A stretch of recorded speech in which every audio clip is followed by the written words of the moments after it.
Cricket के भगवान कहे जाने वाले सचिन तेंदुलकर को भी अभ्यास करना पड़ता था। तो आप क्यों अभ्यास से बचते हो? हम किसी भी सब्जेक्ट को नीरस नहीं मानते, हर सब्जेक्ट में सजीवता होती है। चाणक्य आईएएस एकेडमी एक ऐसा संस्थान है जो राजधानी दिल्ली में जो सुविधाएं मिलती है खास करके बच्चों को, सेम उसी तरह की पूरी सुविधाएं आपको हजारीबाग जैसे जगह पे मिलती है, चाणक्य आईएएस एकेडमी संस्थान में मिलती है। चाणक्य आईएएस एकेडमी का एक दृढ़ संकल्प है, झारखंड को हम नंबर 1 बनाएंगे। इस दिशा में हम लोग मिलकर कार्य कर रहे हैं। किसी भी प्रश्न का उत्तर न देने का कारण 3 शब्दों में छिपा होता।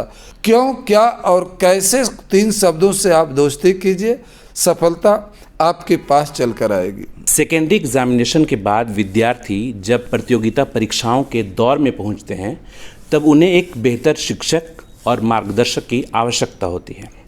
इन्हीं के बलबूते वह अपने सफलता की मंजिलों को तय करते हैं।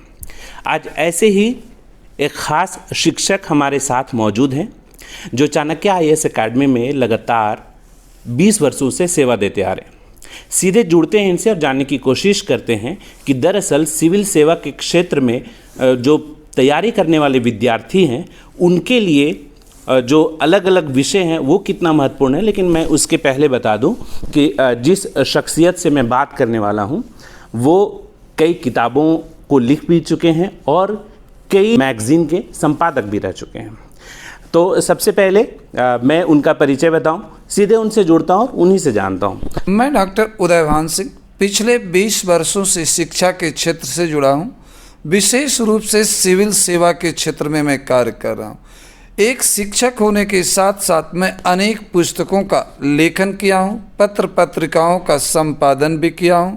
लगभग अब तक 20 से अधिक पुस्तकें मेरी प्रकाशित हो चुकी है। मैं भारत सरकार द्वारा सम्मानित एक लेखक भी हूं। चलिए, ये तो बहुत खुशी की बात है सर कि आप भारत सरकार के द्वारा सम्मानित लेखक हैं और आपसे आज हमारी गुफ्तगू भी हो रही है। चूँकि आप तकरीबन 20 वर्षों से आप चाणक्य आईएएस एकेडमी से जुड़े हुए हैं, तो शुरुआत करते हैं यहीं से। तो सबसे पहले तो मैं यही जानना चाहूँगा कि एक संस्थान की भूमिका एक बच्चे के लिए, एक प्रतियोगिता परीक्षा की तैयारी कर रहे विद्यार्थी के लिए कितना महत्वपूर्ण है? देखिए, जब छात्र किसी कोचिंग संस्थान में आता है तो अपना एक सपना लेकर आता है, अपना एक लक्ष्य लेकर आता है और कोचिंग संस्थान पर एक विश्वास के साथ आता है कि यहाँ से हम अपने सपने को पूरा करके आगे जाएंगे।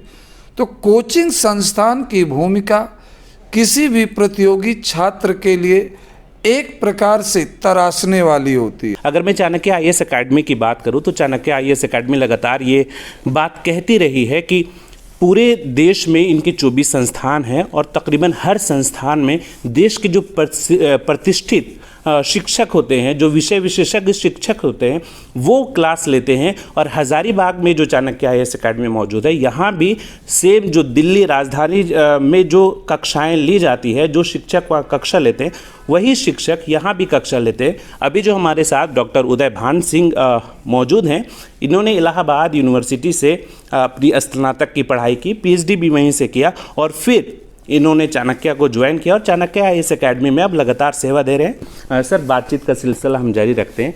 हम एक चीज़ और जानना चाहते हैं, क्योंकि चाणक्य आईएएस एकेडमी की 24 संस्थान है पूरे देश भर में, चाहे वो गुजरात की बात कर लिया जाए, दिल्ली की बात कर लिया जाए, और ऑल इंडिया में कई संस्थान है, 24 संस्थान है जिसमें आप जा कर के पढ़ाते हैं। अब उन संस्थानों में पढ़ाते हैं, अब हजारीबाग के संस्थान में भी आप आके पढ़ा रहे हैं। तो सबसे पहले तो 2 बातें जानना चाहूँगा कि यहाँ के विद्यार्थियों में क्या विशेषता महसूस हुई, या क्या लगता है कि यहाँ के विद्यार्थियों में होना चाहिए, या फिर क्या लगता है कि ये विद्यार्थी यहाँ के लिए बहुत महत्वपूर्ण है? देखिए, हजारीबाग में यहाँ के छात्र छात्राओं के साथ एक संवाद कर रहा हूँ, उनका मार्गदर्शन कर रहा हूँ। मैंने 2-3 बिंदुओं पर विशेष रूप से ध्यान दिया कि हजारीबाग के छात्र छात्राएँ सीखने की इच्छा रखते हैं, वह कुछ हमेशा नया करने का प्रयास कर रहे हैं। पहला, इनमें सीखने की इच्छा है और अपने लक्ष्य के प्रति वह कमिटेड दिखाई पड़ रहे हैं, करना चाह रहे हैं। और तीसरी बात मैंने महसूस किया कि उनके मन में यह परसेप्शन बैठा हुआ है कि जितना बेहतर टीचिंग दिल्ली में होगी उतना हजारीबाग में नहीं होगी। लेकिन मैं उनके मन से यह बैठा हुआ परसेप्शन बदलने का काम किया। उनको मैं यह विश्वास दिलाया कि जो क्वालिटी दिल्ली में मिलेगी उससे बेहतर जो है हजारीबाग में आपको दी जाएगी। इसके लिए Chanakya IAS academy, Chanakya IAS academy के प्रबंध निदेशक जिसे हम सक्सेस गुरु के नाम से जानते हैं AK मिश्रा सर, या चाणक्य आईएएस एकेडमी के वाइस प्रेसिडेंट विनय मिश्रा सर, या उनके जनरल मैनेजर श्रीमती रीमा मिश्रा, यही नहीं चाणक्य आईएएस एकेडमी का पूरा स्टाफ, पूरी टीम चाहे किसी भी पद पर हो, वह चाणक्य आईएएस एकेडमी के बच्चों को अपने परिवार का हिस्सा मान करके काम करती है। और बच्चों के साथ हम एक फैमिली मेंबर की तरह से काम करते हैं। तो जो बैठा हुआ फियर उसको हम दूर करने का प्रयास कर रहे हैं और सफल भी हो रहे हैं। जो इस वक्त खास करके विद्यार्थी SB लाइव हिंदी देख रहे हैं, दरअसल ये सवाल मैंने आपके लिए ही पूछा था और अब आपको पता चल गया होगा कि एक जब राजधानी दिल्ली से चलकर कोई शिक्षक यहाँ इलाहाबाद से चलकर कोई शिक्षक आता है और ये कहता है कि आप में सीखने की क्षमता है, आप में कुछ कर गुजरने की क्षमता है, तो निश्चित रूप से आप वाकई एक बेहतर इंसान बनने के रास्ते पर है और मंजिल आपको ज़रूर मिलेगी। इसलिए यह कभी नहीं सोचना है कि हम हज़ारीबाग में हैं तो शायद दिल्ली वाले जो बच्चे हैं वो बहुत अच्छा कर सकते हैं। इन्होंने यह भी बताया कि चाणक्य आईएएस एकेडमी एक ऐसा संस्थान है जो राजधानी दिल्ली में जो सुविधाएं मिलती है खास करके बच्चों को, सेम उसी तरह की पूरी सुविधाएं आपको हज़ारीबाग जैसे जगह पे मिलती है, चाणक्य आईएएस एकेडमी संस्थान में मिलती है। तो बिल्कुल निराश होने की आवश्यकता नहीं है और एक बेहतर जगह से, बेहतर संस्थान से आपको जुड़ने की आवश्यकता है ताकि जो आपकी मंजिल हो, जो आपके ख्वाब हो, वो हकीकत में तब्दील हो सके। तो आप कौन सा सब्जेक्ट यहाँ पे ले रहे हैं? मैं अर्थव्यवस्था, इकोनॉमिक्स और उससे संबंधित विषयों का यहाँ पर क्लासेस ले रहा हूँ। यहाँ के प्रतिभावान छात्रों का मार्गदर्शन कर रहा हूँ। उनकी प्रतिभा को निखारने में अपना कुछ योगदान देना चाहता हूँ।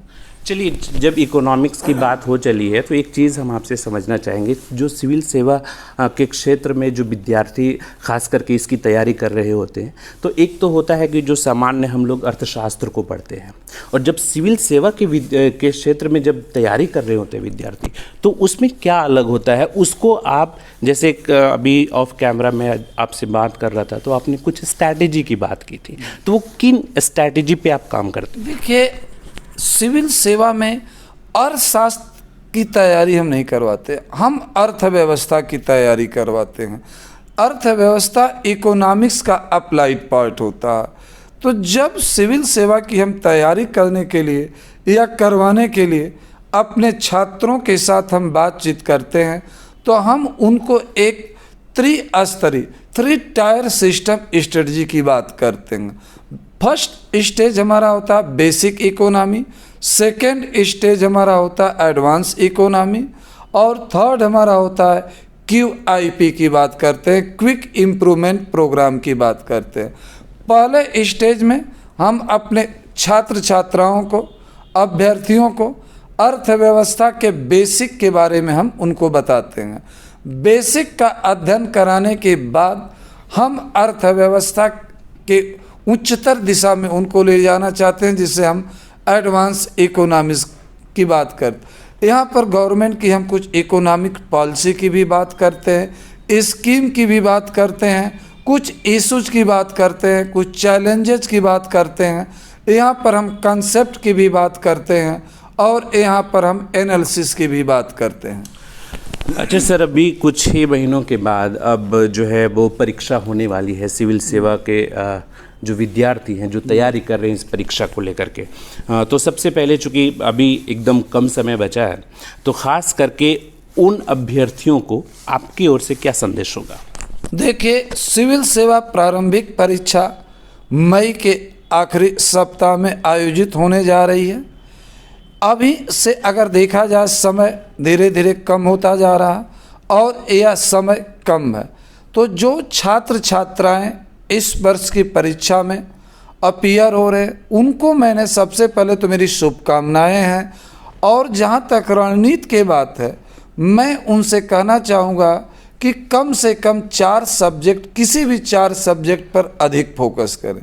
जहाँ से अधिक क्वेश्चन पिछले वर्षों में आए हैं उन सब्जेक्ट, जैसे इकोनॉमी, पॉलिटी, इन 2 सब्जेक्ट की बात की जाती है तो इन 2 सब्जेक्ट को मिला करके लगभग 35 क्वेश्चन करीब हर साल पूछ लिए जाते हैं। साथ में भूगोल और इन्वायरमेंट, इनको मिला देते हैं तो लगभग जो होते हैं 55 क्वेश्चंस के आसपास चले जाते हैं। और साथ में एक हिस्ट्री तैयार कर लीजिए। तो आपको अब जो है सारे सब्जेक्ट पर ध्यान दीजिए, लेकिन कुछ सब्जेक्ट पर आपको अधिक ध्यान देने की ज़रूरत है। इसके साथ साथ आपको जो है टेस्ट पेपर सॉल्व करना ज़रूरी है, जिससे कि आपको अपनी कमियां पता चल सके। जब किसी टेस्ट पेपर को आप सॉल्व करते हो, मान लो 100 क्वेश्चन है, आपने 70 क्वेश्चन अटेम्प्ट किया, 70 में 60 सही पढ़े, तो आप समझो कि आप सही दिशा में जा रहे हो। ऐसे कम से कम पूरे एग्ज़ाम के पहले तक आप कम से कम 10,000 क्वेश्चंस को आप सॉल्व करिए, ऑब्जेक्टिव क्वेश्चंस को। उसमें इकॉनमी, सभी सब्जेक्ट को मिलाकर हम बात कर रहे हैं। और अलग अलग सब्जेक्ट के लिए अलग अलग आपको स्ट्रेटजी बना करके चलनी पड़ती है। इकोनॉमी के लिए हमें अलग स्ट्रेटजी बनानी है। वही मैं इकोनॉमी के लिए ही आ रहा था। दरअसल आपने बहुत अच्छा बताया कि ओवरऑल जो तैयारी होती है ऐसे अभ्यर्थियों के लिए वो क्या होना चाहिए। लेकिन चूंकि जो हमारे दर्शक देख रहे हैं और ख़ास करके इसमें जो विद्यार्थी है जो इस बार एग्ज़ाम देने वाले हैं, तो वो चूँकि आप इकोनॉमिक्स के अच्छे जानकार हैं और काफ़ी प्रतिष्ठा भी पाई है, कई किताबें भी आपने लिखी, अभी अंतर्राष्ट्रीय संबंध पे आपकी किताब भी आई है जिसकी चर्चा पूरे देश में हो रही। तो ख़ास करके अगर इकोनॉमिक्स की हम बात कर ले तो उस पॉइंट पे आप हमारे जो अभ्यर्थी हैं, वैसे अभ्यर्थी, उनको क्या संदेश दें? देखिए, जो अभ्यर्थी इस वर्ष प्रारंभिक परीक्षा में सम्मिलित हो रहे हैं, सिविल सेवा परीक्षा में सम्मिलित हो रहे हैं, उनको मैं सजेशन ये देता हूँ कि वह अपने लिए हार्ड वर्क के साथ साथ स्मार्ट वर्क अपनाएं। कुछ चैप्टर को सेलेक्ट करें, जैसे मनी एंड बैंकिंग का चैप्टर है, पब्लिक फाइनेंस का चैप्टर है, एग्रीकल्चर है और इंडस्ट्रीज है। इन 4 सब्जेक्ट से इकानमी से पूछे जाने वाले परीक्षा में 80% होते हैं। अगर मान लो इकानमी से 20% 20 क्वेश्चन आया तो लगभग 15-16 क्वेश्चन इस 4 चैप्टर से। तो इन 4 चैप्टर पर हमें बहुत अत्यधिक फोकस करना है। इसके अलावा जो गवर्नमेंट की सोशल वेलफेयर स्कीम है, गवर्नमेंट की पॉलिसीज है, उनमें से जो पिछले 3 से 4 वर्षों में जो स्कीम आई है, पॉलिसीज आई है, उस पर अलग से वह फोकस कर लें। क्योंकि आप प्रशासन में जा रहे हो, आप वेलफेयर की सरकार बात करें तो उससे रिलेटेड जो प्रोग्राम्स है, पॉलिसीज है, स्कीम है, उनके बारे में आपको जानकारी होनी चाहिए। जैसे वर्तमान में हम कहें किसान सम्मान निधि योजना की बात हो रही है या प्रधानमंत्री अन्न कल्याण योजना की बात, इस तरह से पिछले 3 वर्षों में मान लें 2019 के बाद जो योजनाएं चलाई गई उन पर आप फोकस कर लीजिए, वहाँ से आपको क्वेश्चन मिलेंगे।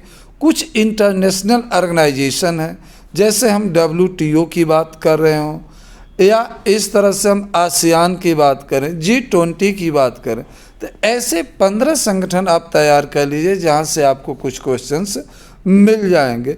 तो आपको यहाँ स्मार्ट और सेलेक्टिव अध्ययन करने की आवश्यकता है, क्योंकि समय कम है इसलिए। अदरवाइज हम आपको हार्ड वर्क करने की ही, डीप स्टडी करने की हम सलाह देते हैं, लेकिन जब समय कम होता है तो हम आपको जो सेलेक्टिव स्टडी करने की बात करते हैं। केवल आपको पढ़ना नहीं, आपको अभ्यास भी करना, तो अभ्यास के लिए आपको टेस्ट भी देना होगा।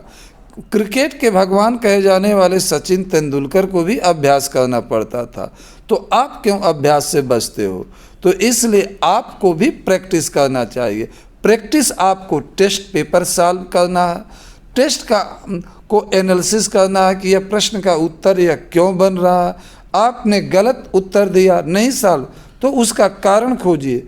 किसी भी प्रश्न का उत्तर न देने का कारण 3 शब्दों में छिपा होता, क्यों, क्या और कैसे। इस प्रश्न का उत्तर हम क्यों नहीं दे पाए, अपने आप से प्रश्न करिए। दूसरा होता क्या, इस प्रश्न का उत्तर हम नहीं दे पाए तो क्या हमारा टीचर ने नहीं पढ़ाया था, या टीचर ने पढ़ाया था हमारे समझ में नहीं आया था, या समझ में आ गया था हमने रिवाइज नहीं किया था, या हमने सीरियस नहीं हुआ था।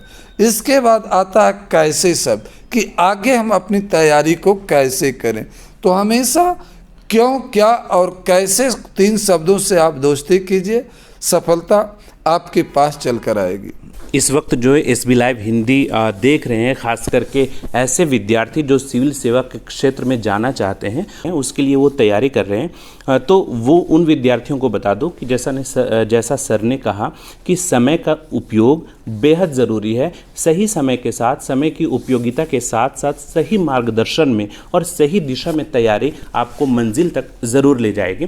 तो खैर मैं ये जानना चाह रहा हूँ सर आपसे कि प्रारंभिक परीक्षा की अगर हम बात कर ले, चूँकि बड़ी तादाद में SB लाइव हिंदी को विद्यार्थी देखते हैं, तो अगर प्रारंभिक परीक्षा की हम बात कर ले, खास करके अगर सिविल सेवा की, चूँकि अभी इसके पहले जो मई में एग्ज़ाम होने वाले हैं, उन बच्चों के बारे में आपने बताया कि खास करके उसको किन किन बिंदुओं पर ध्यान देने की आवश्यकता है। लेकिन जो प्रारंभिक परीक्षा वाले जो विद्यार्थी जो वो देना चाहते हैं और जो उसकी अभी तैयारी चल रही है और बाद में देंगे, है ना, तो उनको कहाँ पे ध्यान देना चाहिए, और मार्गदर्शन की बात होती है वो कितना मायने रखता है उनके लिए? देखिए, जिन बच्चों को 2023 में नहीं देना है, आगे के वर्षों में 2024 में देना है या 2025 में देना है, उनसे मेरा आग्रह होता है या सुझाव होता है कि आप शार्ट में या स्मार्ट वर्क की तरफ न जा कर के हार्ड वर्क की तरफ जाएं। आप पूरे सब्जेक्ट का डीप में जा कर के गहन अध्ययन करें। जितना अधिक से अधिक आप पढ़ सकते हो उतना पढ़िए। उनके पास समय की कमी नहीं है, लेकिन समय को मैनेज करने की ज़रूरत है। समय का कैसा सदुपयोग करें यह उनके लिए काफ़ी महत्वपूर्ण होता है। तो जो छात्र 24 में दे रहे हैं, 2025 में दे रहे हैं, उनसे मैं कहना चाहूँगा केवल GS पर ही फोकस न करें, अपने ऑप्शनल सब्जेक्ट पर भी अभी फोकस करें और पर्सनालिटी डेवलपमेंट पर भी वह साथ में तैयारी करते रहें। क्योंकि पर्सनालिटी डेवलपमेंट या इंटरव्यू के लिए आप 1 हफ्ते में मानसिक रूप से, बौद्धिक रूप से या फिजिकली आप प्रिपेयर नहीं हो पाते। वह एक प्रोसेस होता है जो धीरे धीरे, तो उनको अपनी तैयारी को 2 भागों में बांटकर, एक पर्सनालिटी डेवलप, दूसरा सब्जेक्टिव नॉलेज में। और सब्जेक्टिव तैयारी में भी आपको GS के लिए अलग स्ट्रेटजी अपनानी है, ऑप्शनल के लिए अलग। 2024 में देना है तो अभी से आप ऑप्शनल पढ़ना शुरू कर दीजिए, जिससे कि जनवरी 2024 से उसके बाद केवल आप GS पर फोकस करें। आपको अपना ऑप्शनल अधिक से अधिक नवंबर 2023 तक कंप्लीट कर लेना चाहिए। चूँकि आपकी विशेषज्ञता सर अर्थशास्त्र में है, और अगर मैं उसके बारे में कुछ और ना पूछूं तो शायद बेईमानी होगी। सर मैं ये जानना चाहता हूँ, अच्छा कुछ विद्यार्थी जब हम लोगों से मुलाकात होती है तो कुछ कुछ सब्जेक्ट को वो नीरस मानते हैं, उनमें कहीं ना कहीं अर्थशास्त्र भी होता है। तो चूँकि आप उसके बारे में बेहद अच्छे से जानते हैं, तो क्योंकि आपकी बातें जो हमारे दर्शक देख रहे हैं वो काफ़ी गंभीरता से लेंगे, तो मैं जानना चाहता हूँ वाकई अर्थशास्त्र नीरस है, उसको सहज बनाना पड़ता है, या सहज अज्ञानता जब हमारे अंदर होती है तब लगता है कि वाकई ये नीरस है? देखिए, कोई भी सब्जेक्ट, जहाँ तक मेरा अनुभव है, हम किसी भी सब्जेक्ट को नीरस नहीं मानते। हर सब्जेक्ट में सजीवता होती है। हाँ, लेकिन ज़रूर होता है कुछ सब्जेक्ट आसानी से समझ में आते हैं, कुछ सब्जेक्ट में कंसेप्ट होता है, तो कंसेप्ट को हमें समझना पड़ता है। जहाँ तक अर्थशास्त्र और अर्थव्यवस्था का संबंध है, इसके बारे में परसेप्शन जरूर बना दिया गया है कि इकोनॉमिक्स एक कठिन सब्जेक्ट है, अर्थव्यवस्था एक कठिन सब्जेक्ट है। जहाँ तक सिविल सेवा का संदर्भ है, सिविल सेवा में आप इकोनॉमिक्स नहीं पढ़ते हो, इकोनॉमी पढ़ते हो। तो इकोनॉमी कठिन नहीं है, इकोनॉमिक आसान है। बस ज़रूरत है पढ़ाने का तरीका बदलने का, सोचने का तरीका बदलने का, समझाने का तरीका बदलने पर। तो इसके लिए हमने शुरू में आपसे बताया कि हम 3 टायर सिस्टम अपनाते हैं, 3 स्टेज स्ट्रेटजी अपनाते हैं। बेसिक इकोनॉमी की हम बात करते हैं, एडवांस इकोनॉमी की बात करते हैं, क्विक इम्प्रूवमेंट प्रोग्राम की बात करते हैं। आप कह सकते हैं कि बेसिक इकानमी का मतलब क्या? बेसिक इकानमी हम यहाँ पर इस रूप में देखते हैं जो डे टू डे लाइफ में, चाहे प्रिंट मीडिया पर हो या इलेक्ट्रॉनिक मीडिया पर हो, जो टर्म्स प्रयोग किए जाते हैं। हम रोज़ टीवी देखते हैं, उसमें आता है सेंसेक्स इतना बढ़ा इतना घटा, तो अक्सर स्टूडेंट सेंसेक्स को लेकर यह क्या होता है सर, यह कैसे बढ़ता घटता है। तो हम जब तक शेयर मार्केट के बारे में बेसिक नहीं बताएंगे तब तक ये हमारे समझ में नहीं आएगा। तो इसलिए हम जो डे टू डे लाइफ में शब्द होता उनके बारे में दोस्ती छात्रों की पहले कराते हैं।